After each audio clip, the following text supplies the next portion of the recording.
पच्छाद किसान सभा ने घीनी घाट की पेयजल योजनाओं पर सराहा के टिक्कर में मिट्टी की डंपिंग करने पर प्रशासन को ज्ञापन सौंपा है। किसान सभा ने साफ शब्दों में कहा कि यदि नाहन शिमला नेशनल हाईवे पर लोगों ने मिट्टी फेंकना बंद नहीं किया तो किसान सभा सरकार व प्रशासन के खिलाफ रोष प्रदर्शन करेगी। बता दें कि घिन्नी घाट की पेयजल योजनाएं डंपिंग साइट की मिट्टी की वजह से बंद हो गई है। नदी नालों के पानी के सोर्स मिट्टी के भरने से बंद हो गए हैं। साथ ही में बरसात के पानी के साथ सारी मिट्टी पानी में मिल जाती है, जिसकी वजह से नदियों में पानी तो है पर मट मैला पानी पीने योग्य नहीं रहा। किसान सभा पच्छाद इकाई के अध्यक्ष बाबूराम की अध्यक्षता में एक ज्ञापन प्रशासन को सौंपा गया है, जिसमें कहा गया है कि डंपिंग साइट पर मिट्टी फेंकना बंद करवाया जाए ताकि नदी नालों में मिट्टी ना भरे व लोगों को पीने के पानी की समस्या न हो और पेयजल योजनाएं सुचारू रूप से काम कर सके।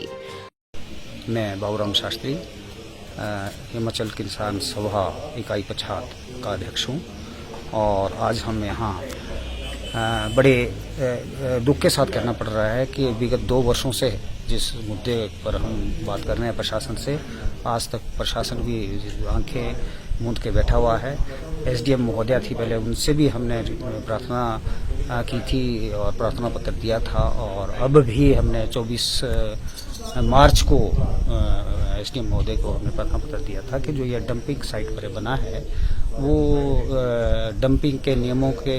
अनुरूप नहीं है, वो अपने मानकों को पूरा नहीं कर रहा है और वहाँ से जितना मलबा, पत्थर, कंक्रीट और सिल्ट जो पीली मिट्टी है वो बहकर हमारा हिमाचल की सीमा, हरियाणा की सीमा से गुजरता हुआ पंचकुला की ओर चल जा चुका है। और विगत 3 महीनों से हमारी स्कीम जो बंद हुई है उसका मुख्य कारण यही सिल्ट है और जो मेन हमारे पेयजल योजना है ठाकर द्वारा की स्तोड़ा के खड्ड से वो बहुत बड़ा तालाब है, वहाँ प्राकृतिक तालाब नदी में बना हुआ। तो इस आईपीएस डिपार्टमेंट ने 2-4 दिन, कम से कम 3-4 दिन जेसीबी लगी और तब जाके उस सिल्ट से वो किनारे किया और अभी भी इतना दिन के बावजूद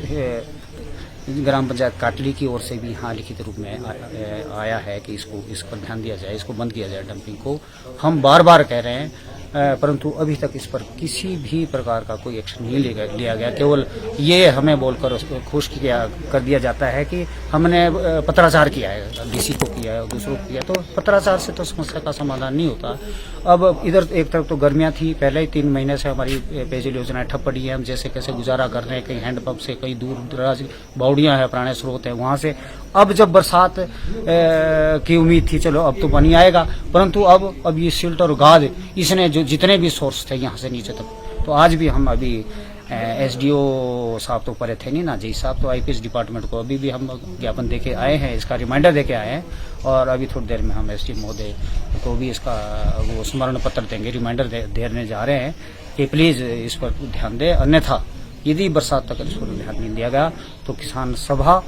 जो स्थानीय जनता है, जो प्रभावित लोग हैं खड़किया से लेकर और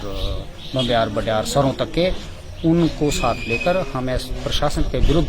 संघर्ष करने पर, प्रदर्शन करने पर मजबूर होना पड़ेगा। ये मेरी प्रार्थना है। लाइफ टाइम्स टीवी के लिए सराहा से सुरेश कुमार की रिपोर्ट। एक सुबह जो आती है पेड़ों की ठंडी हवाओं से, ऊंचे पर्वतों के बीच से निकलती सूरज की पहली किरण से, दिन जो गुजरता है चलते चढ़ते छोटी छोटी पगडंडियों से, छल छल बहती नदी नालों की गगरी से, वो शाम जो ढलती है चाय की प्याली की चुस्की संग, वो रात जो आती है टिमटिमाते तारों के संग, घने जंगलों के बीच बने एक खूबसूरत से आशियाने में, मन को मोह लेने वाला ये आंचल, ऐसा वाव है मेरा हिमाचल।